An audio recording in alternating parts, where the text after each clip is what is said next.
clase vamos a trabajar con las propiedades más importantes de la materia que permiten que esta materia se modifique su comportamiento.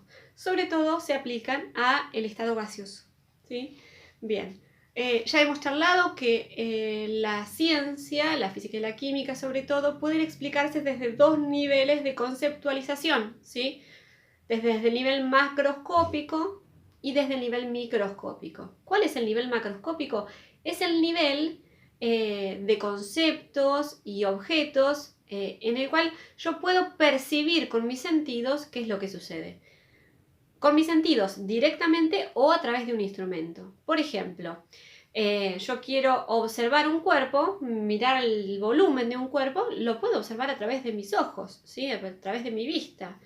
Bien, si yo quiero ver si un cuerpo está caliente o tiene más temperatura que otro, ¿qué hago? Miro el termómetro, les coloco un termómetro a ambos cuerpos y observo la temperatura que marca cada uno de ellos.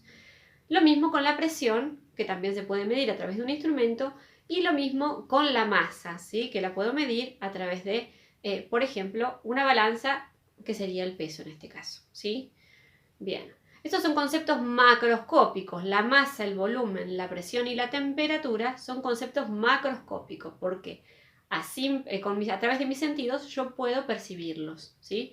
Directamente o a través de un instrumento. Bien. Microscópicamente, estos conceptos también se pueden explicar. La presión, ¿de dónde surge? Surge de las propiedades microscópicas de la materia. El volumen, ¿de dónde surge? También de las propiedades microscópicas de la materia. Lo mismo para la masa y para la temperatura. Todo está relacionado con lo microscópico. Pero, ¿cómo es esta relación? Bueno, eso es lo que vamos a ver hoy. Esta relación de los conceptos macroscópicos, de las propiedades de la materia, con los conceptos microscópicos, está dada por el modelo de partículas, ¿sí?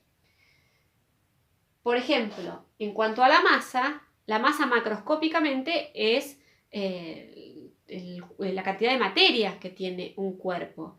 Eso a nivel macroscópico, pero a nivel microscópico es el número de partículas que ese cuerpo tiene. A mayor cantidad de masa, mayor cantidad de partículas va a tener ese cuerpo. Luego, el volumen. El volumen, a nivel macroscópico, es el espacio, la cantidad de espacio que ocupa ese cuerpo. Eso es a nivel macroscópico. Yo lo puedo ver, lo puedo percibir.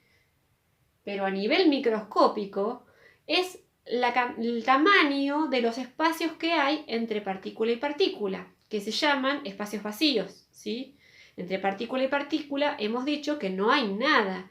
Y cuanto mayor son las distancias entre partícula y partícula, mayor es el volumen del cuerpo, ¿sí? Vayamos al ejemplo de un sólido. Entre las partículas de un sólido hemos dicho que hay espacios vacíos muy pequeños porque están muy juntitas las partículas.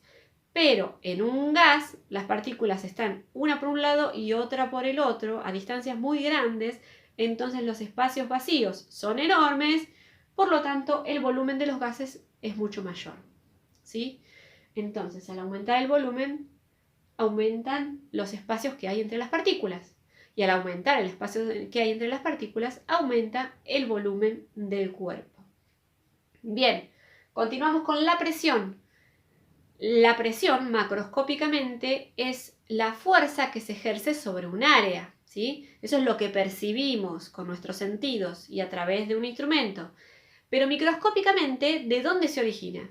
Se origina de los choques que tienen las partículas contra el recipiente o contra la superficie, ¿sí? Las partículas chocan contra la superficie del recipiente que los contiene y entre sí y generan presión, ¿sí? Generan una fuerza contra ese recipiente que se traduce a nivel macroscópico, a nivel de mis sentidos, que yo lo puedo percibir con mis sentidos, se traduce como un cambio en una presión, ¿sí? Si yo tengo un gas contenido, ¿sí?, en un recipiente, por ejemplo un aerosol, las partículas están chocando todo el tiempo adentro, ¿sí? Y las partículas hacen fuerza contra las paredes de ese recipiente, están haciendo presión, ¿sí? Entonces, al aumentar el número de choques entre las partículas y contra el recipiente, aumenta la presión de esa porción de materia, ¿sí? Y al aumentar la presión, podemos decir también que aumentan los números de choques. Están relacionados, ¿sí? Bien, y depende uno del otro. Lo que estamos viendo acá son las relaciones causales, ¿sí? ¿Qué es una relación causal? Es encontrar cuál es el origen de esto. ¿Cuál es el origen de un cambio de presión? Y el aumento de los choques entre las partículas. ¿Cuál es el origen de un cambio de volumen? El aumento o disminución de los espacios vacíos, ¿sí? Entre las partículas. ¿Y cuál es el origen de un cambio en la masa? Y depende del cambio en el número de partículas de ese cuerpo, ¿sí? Bien, lo mismo para la temperatura, que es el último concepto macroscópico que vamos a ver. La temperatura a nivel macroscópico, ¿sí? Es la cantidad de calor que tiene un cuerpo. Pero, ¿de dónde se origina esto? A nivel microscópico podemos decir la temperatura de qué depende. Depende de la velocidad que tienen las partículas, ¿sí? A mayor velocidad de las partículas, mayor será la temperatura del cuerpo y viceversa. A mayor temperatura, mayor será la velocidad de las partículas.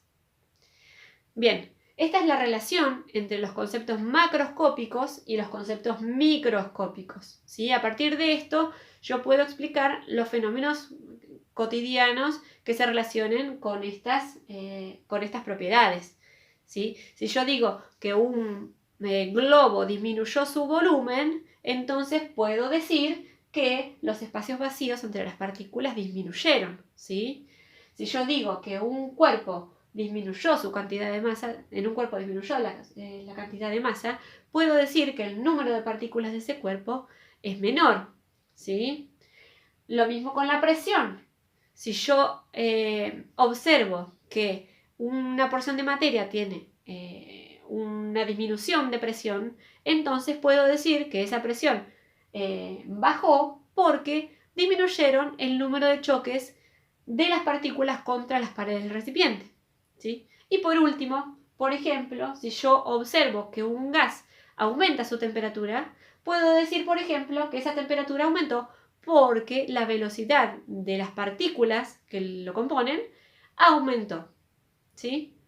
Ese es el objetivo de plantear estas relaciones, de poder explicar, ¿sí?, los fenómenos que tenemos en la cotidianidad, ¿sí?, a partir del modelo molecular. Bien, espero que este video les haya servido para realizar las actividades.